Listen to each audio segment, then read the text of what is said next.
Hey everybody. Well, yeah, ice. We are still dealing with ice on the trail here in Ontario. It's past halfway through April and I'm still out here in these frigid temperatures. Come on, aren't we dealing with enough in the world right now? I still got to be dealing with the cold too. I can't complain too much though, because I have the most fun way to get through icy trails. And today, that way just so happens to come from Polaris.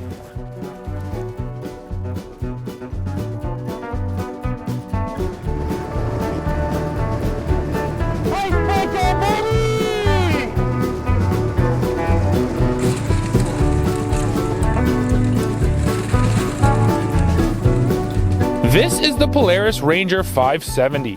It is one of the smallest models in the Ranger utility lineup, with only one engine option coming in beneath it. This model is powered by a 567cc single-cylinder engine making 44 horsepower. At this point in the Ranger lineup, Polaris is looking to blend performance, utility, and price.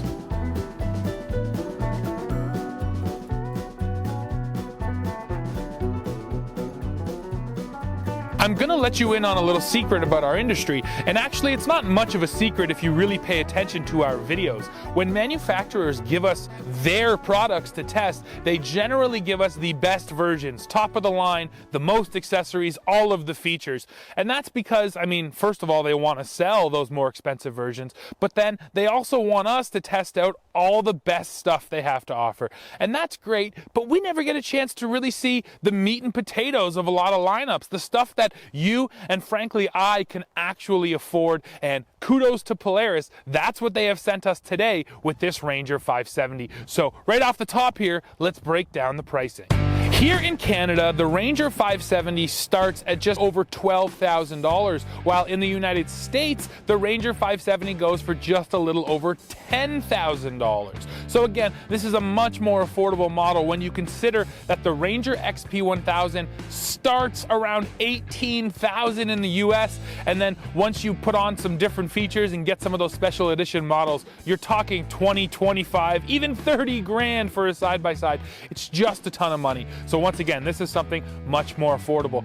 Let's go ahead and see what you get for the money now, and we'll start with the rubber. So that is a set of 25-inch Carlisle tires. And again, to give you a point of reference, the XP 1000 uses 27-inch tires. So going for this smaller model, you're getting considerably smaller tires. Now, if you're talking about ground clearance on this thing, that is 10 inches of overall ground clearance. Not too bad, not up to the 13 you're gonna find on the XP though. Now let's take a look on the inside. So first of all, you get these nets as standard, and I'll show you what I like about them. They use the plastic clip, but down there at the bottom, Polaris has actually fit it so this metal piece cannot come out. Like, you could remove it if you had to, but it does not easily come out, and I do like that. On the original XP 1000, that was just left to dangle there, and you know what? It would actually get caught in the ground sometimes if you forgot to do it up, so I appreciate that. And there's another thing I appreciate right there, that little bit of texture right there. Now, when you actually step into this model, you can see over here, this plastic is really slippery. So if it didn't have any of that texture, you might just fall. But when I actually step in, I would go left foot first, and my heel lands right on those nice little textured nubs, and that allows me to get a good grip and then step in. So I do appreciate that. And then once you're moving, that acts as a dead pedal. It gives you a place to put your left foot. So a little thing, but I think it makes a big difference. Now, talking storage, first we'll look at the seats. This is only a 2-seat model. That's another thing that you should pay attention to. Some of the Rangers have 3 seats, this one only 2. And if you want to flip this seat up, it actually flips up from the rear, and there it is, revealing a couple different things. First, you have this big storage bin there in the middle. That thing's huge. That's pretty cool. Over here underneath the passenger is the fuel tank. So if you ever did need to access your gas tank, it's right there. And then here underneath the driver is something really neat, guys. all of the fuses and the relays. I love having such clean access to the fuse panel. It's not too likely to get dirty there either. That's just a really great spot for it. I love having excellent access, and the battery is right down there as well, so easy to get into all the stuff you need to. Now let's look at the storage. So first of all, one cup holder there, one cup holder over there. Now down below you get quite a bit of storage. Here on the left side of this wheel, it's all just open storage, but you do get some right there, and then down in there as well, and it's actually fairly deep. That's one thing I love about Polaris. They always seem to be giving you maximum utility. Anywhere they can cram a storage cubby, they will. Now you also see this one here, I've got my gloves in it right now, but that's sort of the main storage cubby. And then you have your glove box, which is just held on by sort of a rubberized clip. Gives you a nice solid tight feel, and the glove box is quite deep as well. So interior storage on this Ranger is quite good. And then because it's a more affordable model, it's also just really simple in here, guys. I mean, look at this dashboard. There's one switch. 4-wheel drive, 2-wheel drive, or turf mode. That's it. That's all you get to choose on this thing. Now though, we definitely got to go take it for a ride and see how it feels on the trail.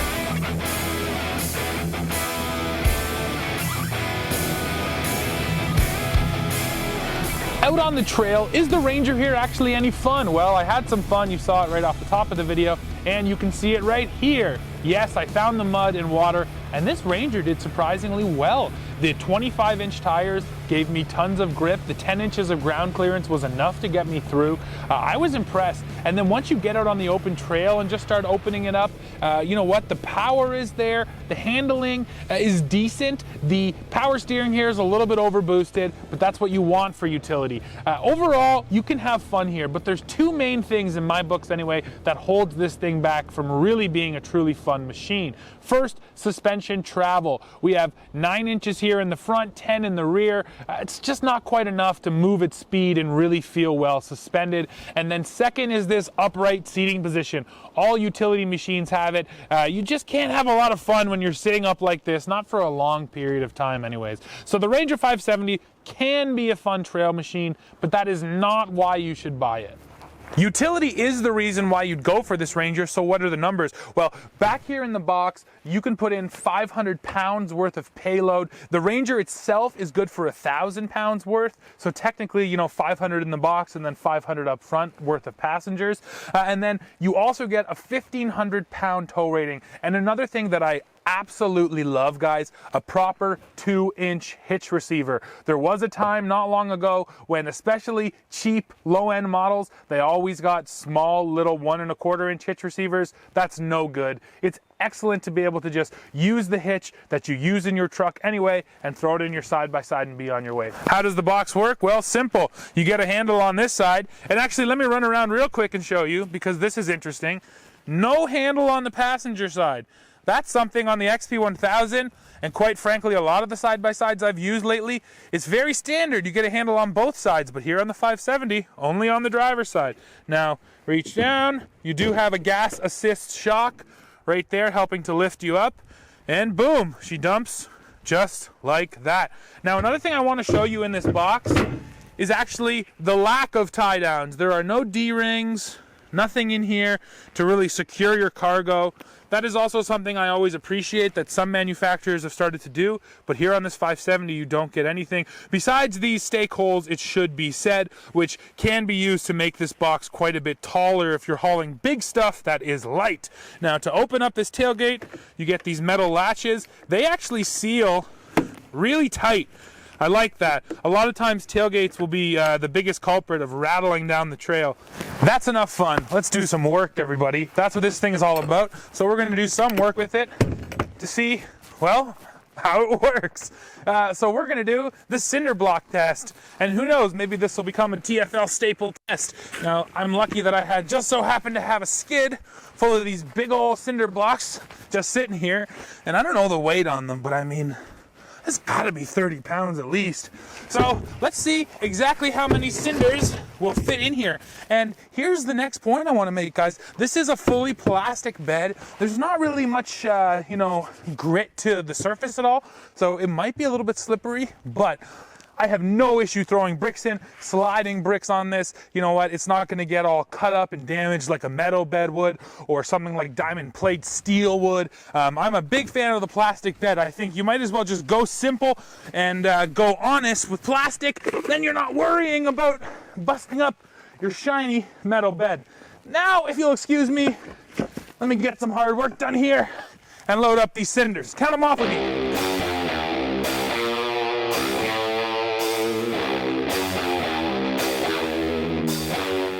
Whew. Well, now I'm tired, but let's go for a ride and see how it feels with all the weight in the back.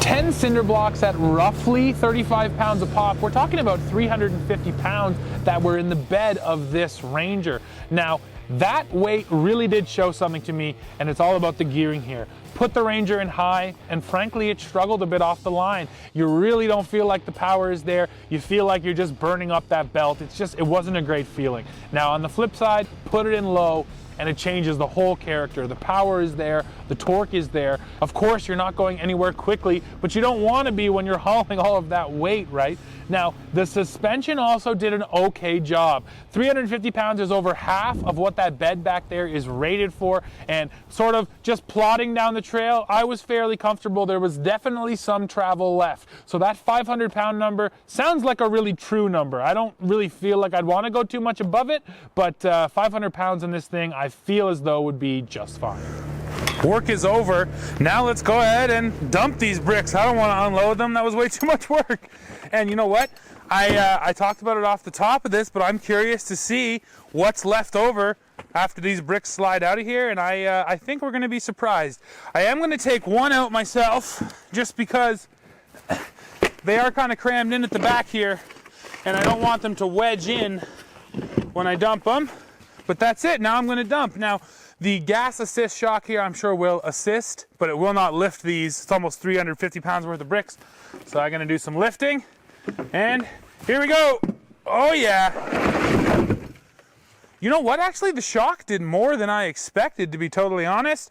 And I'm just going to go ahead and pull forward now, and then I'll show you the damage back here. Come and check out this bed now that I just dumped, hauled, and then dumped these 10 cinder blocks. Honestly, there's some scratching on the surface, but it's really not bad at all. If you had have showed me those cinder blocks and then said they just got dumped out of this bed, I would have expected to see a lot more. But seriously, guys, if you look at the plastic, it's really not damaged. Surface scratching, and that's about it. So durability wise, this plastic bed, a lot like what the Toyota Tacoma does, you know, using their composite plastic. This bed here on this Ranger, as far as I can tell, is going to be super durable, probably for a very long time. The simple question we're left with at the end of this one is the Ranger 570 a good value? And I think that if you consider its brother, the XP1000, is more than double the price of this unit. I could have two of these for one of those. There's no question. There is a ton of value baked into this Ranger, and you're getting a lot of utility for not a lot of money. So guys, that's it for this video. Go below, leave a comment, let me know what you think of this Ranger 570. As always, hit like, hit subscribe, and then come right back to the channel as we keep bringing you the latest news, views, and real world reviews. Now, if you'll excuse me, you might see the sun actually came out today, which means I've got lots more riding to do. So, see ya.